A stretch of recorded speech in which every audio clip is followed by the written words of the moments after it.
All right. Week 12, Dirty 30 podcast. No Christian. Christian's driving out to Chicago for Thanksgiving, but we called in the old relief pitcher. We got Kyle Rademacher. What's up, buddy? No, enjoying these dark days now that daylight savings time happened. Oh yeah. Dark, dark, very, very early. Yes. No Way too lie. early. No lie. Debbie, what's up, my man? Not much. Just ready to eat some good food tomorrow. Getting Oh yeah. pumped Oh yeah. and Good food. watch some football. Good games too. Some decent games. Some entertaining stuff going on. So we got anything to talk about this week? Anything big happen? Nothing at I all. think trade deadline's next week, right? So hopefully we get some Should action. we, should we wrap things up early? Do some waiver farts and call it a day. This week's pod, we're gonna talk through the 7 trades that haven't been talked about yet. 5 all within like 4 hours. And then we're gonna do a little Thanksgiving segment, and we got different teams that we've been assigned, and we're going to talk about what each team is thankful for. So I think we'll give this segment to Kyle. He came up with this brilliant idea, so I love it, man. Thank you. Love it. Let's get into it. Just so we're not like an hour long here. Um, one last week that I thought was kind of interesting. We had an early show last week. It was Olave, and Kyle, rece- Kyle received Chris Olave for Kadarius Toney. Walk us through that one, Kyle. I've had mixed emotions for this trade a lot. That one was Greg pretty much just loves Tony and Yeah. pissed that he dropped him and wanted him back. And I couldn't really find something that I liked, originally. And then he kind of just like, well, what would you do for Olave for Tony? And especially after the segment the week before the Keepers podcast, and just he was wide receiver 20 at the time too. Like, yeah, deal, you got it. 1 for 1, I'm in. Yeah, so I think Olave was a top 5 keeper for multiple people. I know he was for you. Dev, you have him as a top 5 keeper on your list too? Honorable mention, maybe? Yeah, I he'd don't know if I mentioned did or did I? I think you Maybe. might have. Someone did. I Someone do did. like him. Yep, I was honorable mention. Dev actually had him as number 5, I'm pretty sure. Okay. Yep. Yeah, Okay. I did. I have it right here. Yeah. Yeah, no, so right away I was like, what the fuck? And then, I kind of sweetened it a little. I was like, okay, like I could see Tony being decent, and then the hamstring thing, So it was short-lived hype for Kadarius Toney, that's for sure. But yeah, interesting trade. You got any comments there, Debbie? No, I mean, I think I'm in the same boat. Yeah. So Cool. Then last week we had a quick one. We don't even really got to discuss it too much, but Jacoby Myers for David Njoku. I think it was I just thought that kind of helped one of the Twins though, because they needed a tight end, and Joku's pretty decent. Tanner Tanner needed the tight end. I agree. Yeah. I was mostly pissed because one trade closer to owing Dev some pizza. That one I did not see coming. I saw it showed up on my phone. I was like, oh man, I'm Here we go. totally owing some za here pretty soon. But the big one, we had 5 trades all within 3-4 hours. Probably the craziest 3 or 4 hours this league has ever seen. Right? That was pretty I would insane. agree. Right? Like group chat was wild. Yeah, ESPN notifications was wild. The trades themselves were wild. Like, let's just dig right into it. The first one, so Marcus said, "Hey, Chase is getting moved, right?" So he moved Jamar Chase, everyone's number 1 keeper, I believe. Number 2 keeper, and Tyler Algier for Stephon Diggs and Josh Jacobs. Debbie, why don't you break down that one for us? I'm kind of on the fence about it. I think it's kind of what maybe the majority thinks.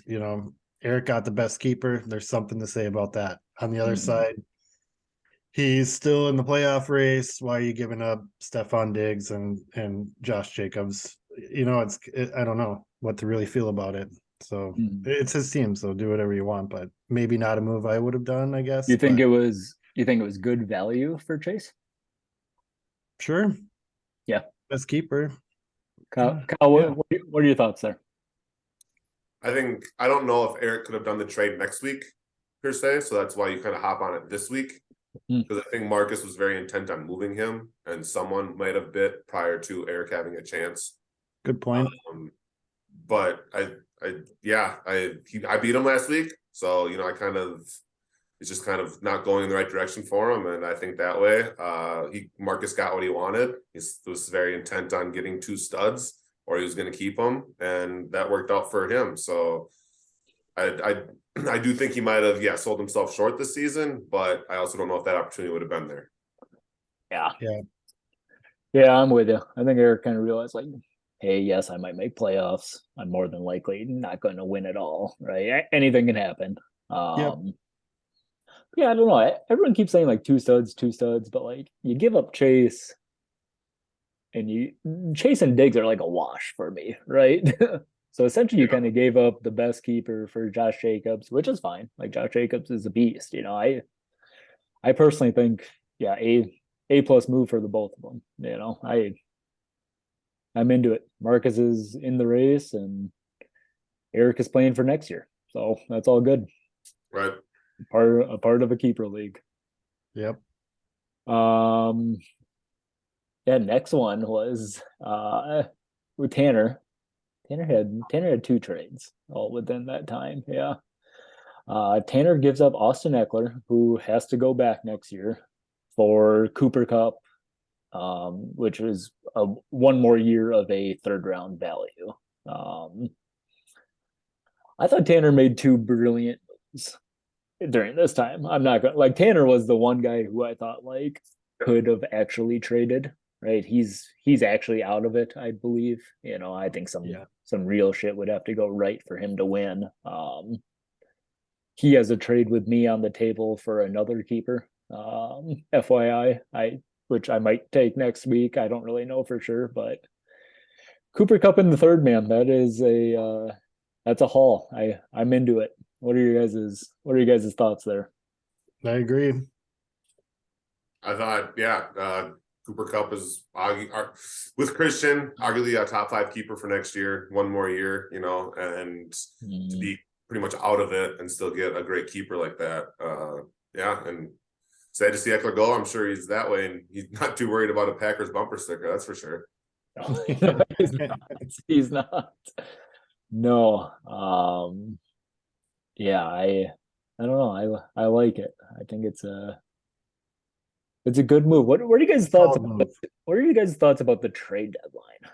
So maybe I'll give you my thoughts, and maybe you guys can kind of elaborate. My thought of establishing the trade deadline would have been like, hey, we'd have more people that are like still in playoffs, so we would actually have like less trades. And actually the exact opposite has kind of happened, right? So where it's been like, oh Chaos. yeah, I just need to make a decision 2 weeks earlier, and like everyone has made their decision kind of now, right? Mm-hmm. I think it's definitely brought more fireworks here. Obviously, I love the text to the group chat about the you guys know the deadline's next Wednesday. Like we definitely kind of did it a little prematurely, but it brought excitement to the league, and that's awesome. Once that snowball starts going, it's yeah. I mean, tilt. Everybody was on tilt. Yeah, I mean, four teams have kind of made their decision, and Dev, I don't know if you've made your decision or not. Like, I'll give your bubble, I guess, and we'll jump into your trade and let's jump into your trade. Does that sound all right? That's fine. All totally right. fine. So Debbie was next. Gave up AJ Brown, 2nd round keeper. Got Komet, James Robinson, and Amon-Ra St. Brown, which has 2 keep years left in the 7th round, I believe. Yeah, 7th or 8th. 7th round. 7th or 8th. One of those 2. Yep. What are you thinking, buddy? That was tough, man. AJ Brown's my boy, and clearly can put up big numbers with Hurts throwing him the ball. But I kind of like Eric's thing. I'd love to be in this thing and start, 0-6 and come back and even make playoffs would be awesome. My thought behind it was kind of I'm on rock and still put up some solid numbers. And if everything goes to shit, I got a solid keeper for next year. Mm-hmm. Still sucks giving up my boy, but Christian approached me with this trade. It was originally Amon-Ra, St. Brown, and Komet, and then he's like, I'll throw in James Robinson, whatever. And I was just like, I guess that's another running back too that could help. Mine aren't great, so I kind of just rolled the dice and said, "Fuck it, let's do it." So kind of a win-win for me. Hopefully, we'll see. But That's how I kind of view it too. What are your thoughts, Kyle? Kind of was honestly shocked by it a little bit. Didn't expect that to really happen. But yeah, I'm looking at the pieces that were moved. Can't go wrong with either side. Yeah, like you kind of said, people are making up their minds, right? Yeah, right, 100%. Yeah, a little shocked with I know Christian is a big Amon-Ra St. Brown guy, so I'm a yeah, it little, was weird getting that offer. I yeah, was just like, what the hell? I'm a little lower on Amon-Ra than some other people, but yeah, I mean AJ Brown's the best player in that trade, but yeah, I mean I think St. Brown can put up similar points, Mm-hmm. so QB upgrade next year, hopefully. hopeful QB upgrade and I'm praying with you, buddy. I'm praying with you. keeper. I like it, man. I like it. All right. A little over halfway done here. So the stretch run, and then we got the big trade for last. So next happened was Kyle trade and a Kyle and Tanner. So Tanner gives up Lamar Jackson and David Njoku for Chris Olave, Kyler Murray, Kyler Murray. brain fart all of a sudden. Kyler Murray and Daniel Jones. Who started off this trade, Kyle? What are your what I happened? did. I wasn't. I've been frustrated with Murray all year. I know he's been hot as of Rightfully late. so. Nope, But rightfully so. right, just frustrated with him, and I thought that I was, kind of fringe playoffs of, I can make a run. I got 4 good running backs, I think, going forward, 2 receivers that can go off at any week, and I needed a quarterback that I felt could boom and a tight end who was better than Kyle Pitts on the IR. So I kind of went to him and started off there, and it was like I started with like Lamar for Kyler and London, Sure. not the worst keeper, not the worst option, but hey, it's an option going forward. You never know what happens in Atlanta. Nope. And he wanted Olave, and he was hard on that. And so I was like, okay, well, if you want Olave, then I want Njoku back.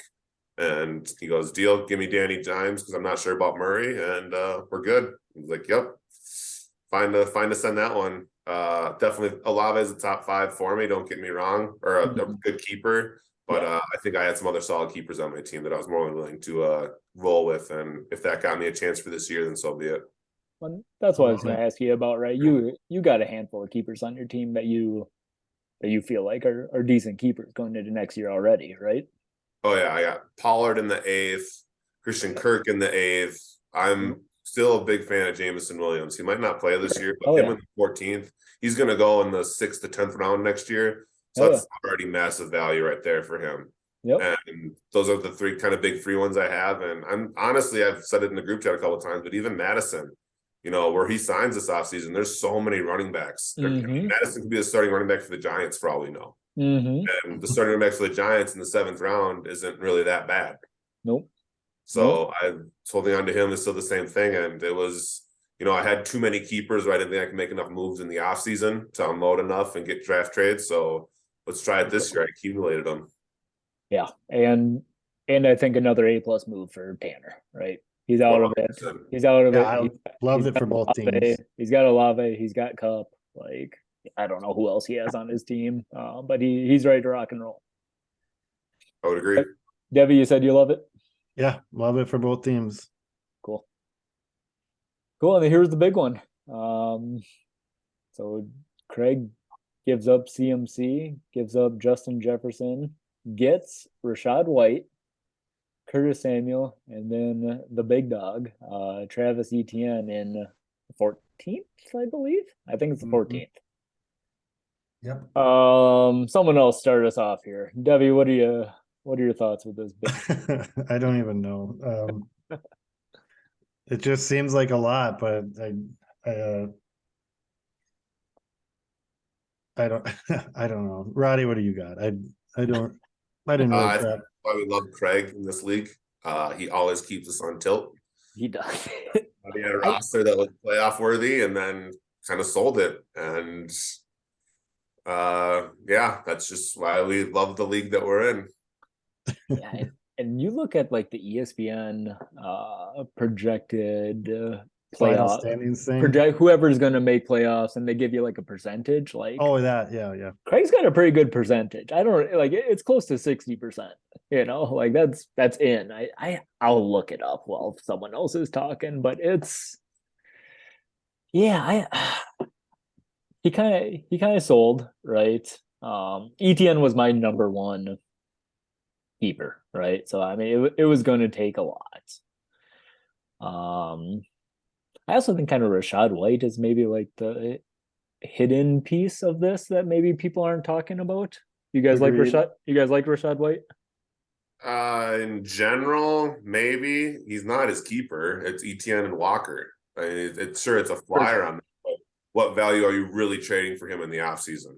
For sure. And I made that up apparently. Craig has a 47% chance. Yeah, I was just gonna say he's sitting at 47. So closer to 50%. I thought it was a little bit higher than what it After was. the trade, though? After the trade. Must have. Oh, maybe that's what happened. Okay. Yeah, that's why. Yeah. Maybe that's what happened. Because the trade obviously went through. That's true. That's a good point. Yeah, I thought maybe it was higher, but 47% chance right now. I mean, that's not nothing, right? But yeah, it's a lot. Tyler's going for it, but ETN and Walker coming into next year, like I don't know, that's two top five keepers, both running backs. You can load up on wideouts and tight ends and quarterbacks, and yeah, I'd look at the keepers in the past just to see how many people go running back, or receiver. Like, because because then you hit the other position early in the early rounds, but how many people really double up on their stuff? Or are we even where we want to go? One running back, one receiver. Right. Yeah, it's interesting. It'll make for a very interesting playoffs here, that's for sure. Shit's about to get wild. Even more so. That's for sure. Yeah.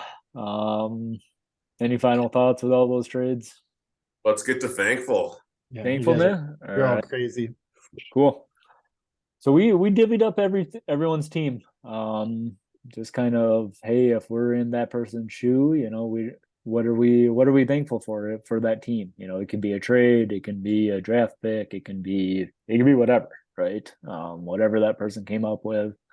I got 3 teams, Dev's got 3 teams, Kyle's our guest, we gave him 4 teams. So Kyle, why don't you start us off since you got 4 teams? Pick a team and tell us what they're thankful for, and we'll kind of go around the circle. Deal. All right. So one of the 4 that I had, I got Tyler. And so I got kind of 3 things that Tyler, I would believe, is thankful for this year. Tyler is thankful for the MVP of the NFL, Pat Mahomes, as his quarterback. The guy's been a stud for him. Mm-hmm. I think he is thankful that he has the ability to trade in our league. He has currently, I might be wrong, maybe 4, but he has 3 drafted players on his team. Everything else is trade or waiver wire. Wow. And I think he's got a pretty good team. So he has worked magic throughout the season to get where he's at. Wow. And then another one that I think he's thankful for is when his team scores over 100 points, he is 6-1. So I think he's thankful for 100 points or more from his fantasy team this year. Holy, my man. Doing some homework, guys. Research, Kyle. Hell yeah, buddy. Well done. I love it, man. Tyler, very, very thankful this year. I'm into it. Debbie, why don't you go, buddy? Pick a team. Yeah, I mean, you and Tyler, I'll just go Tanner. He was at the top of my list here.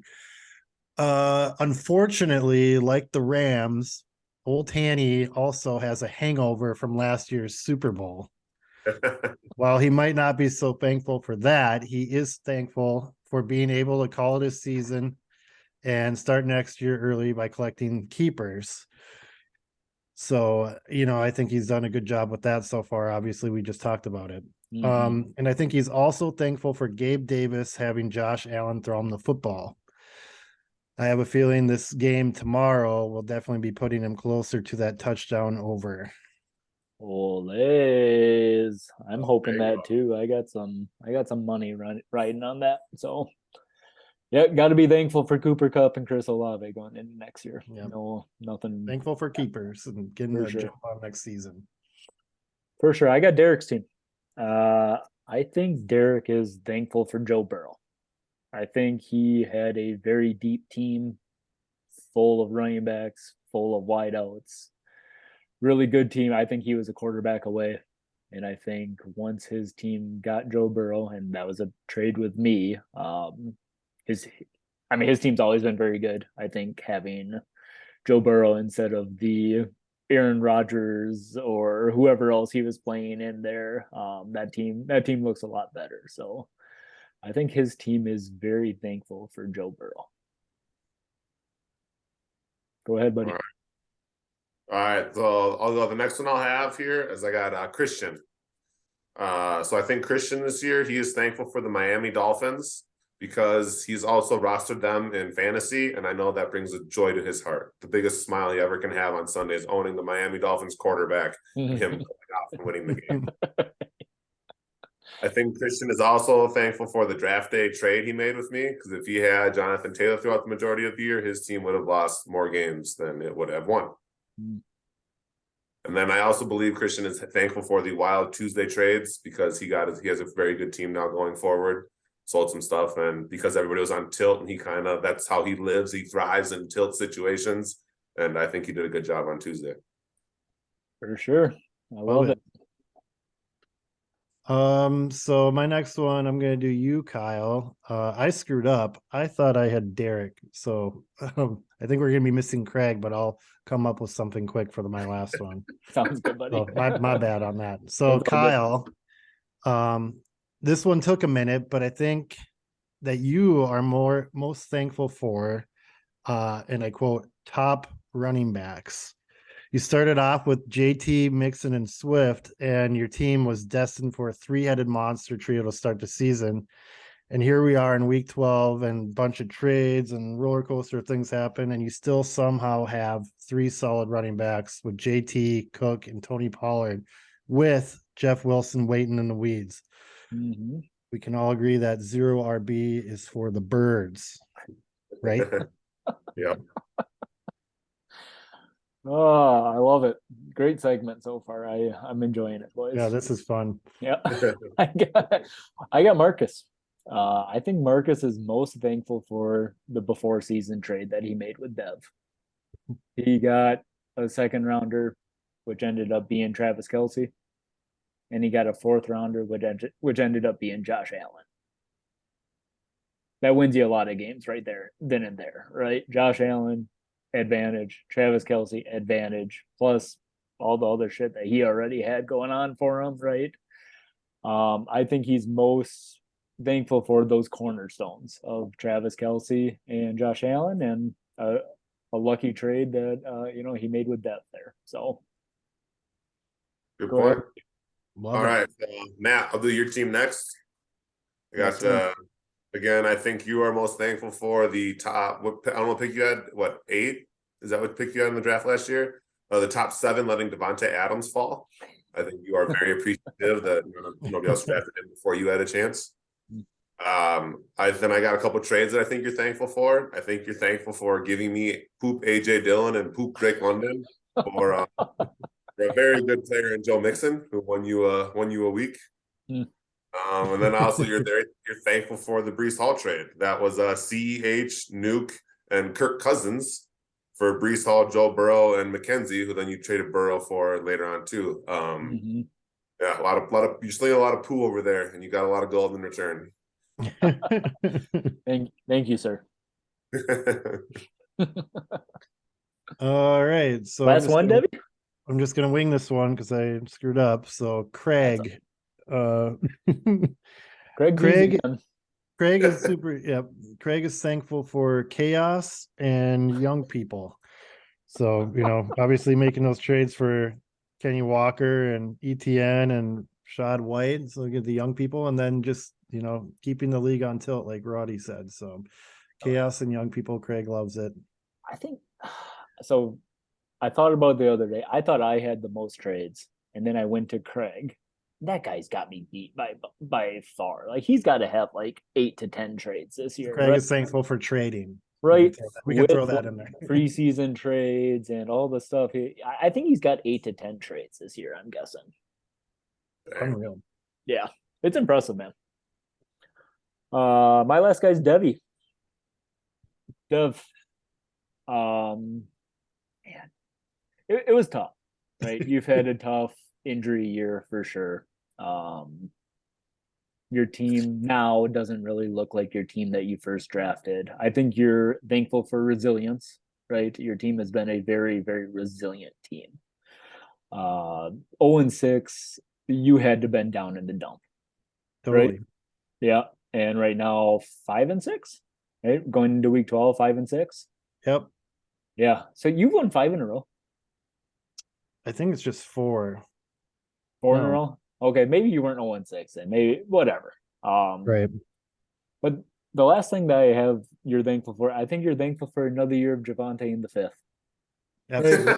That's your man. That's your guy, my man. You got that Javonte right. in the 5th. You got another year of it, right? Yeah. I mean, that's what I came up with, buddy. Love it. And yes, All I'm right. very thankful. Close out this segment. I got Eric. Kind of got a few things for him here. I think first off, Eric is kind of like a double whammy. Eric is ready for this season to be over and ready for next season to start. Next season to start, he's obviously got one of the best keepers in Jamar Chase. But this year, Eric has probably had a heart attack on at least 4 weeks. He has a 0.52 loss. He has a 0.22 loss. He has a 3.68 win and a 1.0 win. Eric has been nitroglycerin pills all season, so he is ready for this year to be done and ready to go to next year. And also, too, I think he is thankful that we were all dumb and let Dallas Goedert slide to the 12th. That dude legitimately be the 3rd tight end next year, and he's got him in the 12th round if he wants him. Yeah, and I think that's a very good value that he has, and he should be thankful for that. Yeah, I remember that being one of those. You looked at the draft board afterwards and being like, "Where did Goddard go? Like, how did that happen?" Like, yeah, as a Kittle in the 3rd owner, I was very frustrated with that. I'm with you. Last little pizza bet. I'm coming clean. I didn't buy Dev a pizza. I hit him up. I said, "Do you want to do the first ever double or nothing in this league?" And he said, "I'm not gonna lie, man. I think I want the pizza, but what's the offer?" And I said, "All right, well, we gotta go Kyren Williams, right? You've poo-pooed on Kyren Williams. I'm setting the line at over under 10 points this week." And this was before the Darrell Henderson got waived. It was, yeah. Like Darrell Henderson gets waived like an hour later, Dev. Maybe not even. Yeah. Very shortly after we agree on these terms. But double or nothing would be either 2 pizzas, or he could have 1 pizza and garlic stick or whatever kind of bread and lava cakes was what was agreed upon. But the line is Kyren Williams at 10 plus points. Right, I'm taking the over, obviously, and Dev is hammering the under for our first ever double or nothing pizza bet. Love that. Yep. I do have one more thing I'd like to say real quick, actually. Please. We also, we play some people 2 times in a year, and it just so happens that I play one person 2 times this year is Christian Lavert. And as a, kind of a co-host on this podcast, he has failed yet again to show up when I play him for that week. True. So, just kind of the trash talk of the week segment here. I just want to tell Christian, good game, and my whole team is for sale. Ole. I think that's the perfect way to sign off here. We're running a little long. I had fun with it. I thought it was all very entertaining. Yeah, that was a great segment. I love that. Yeah, if Zoom allowed us to go for another hour, we certainly would. But I think I'd have to pay for that, and I'm not into that. So, Good luck, everyone. Everyone, right? Who am I playing this week? Everyone besides, well, I'm playing Derek. So yes, everyone besides Derek, good luck. Yep, eat shit, Marcus. and, I'm not scared of your big team. and have a good Thanksgiving. All right. Happy Thanksgiving. See you later, boys.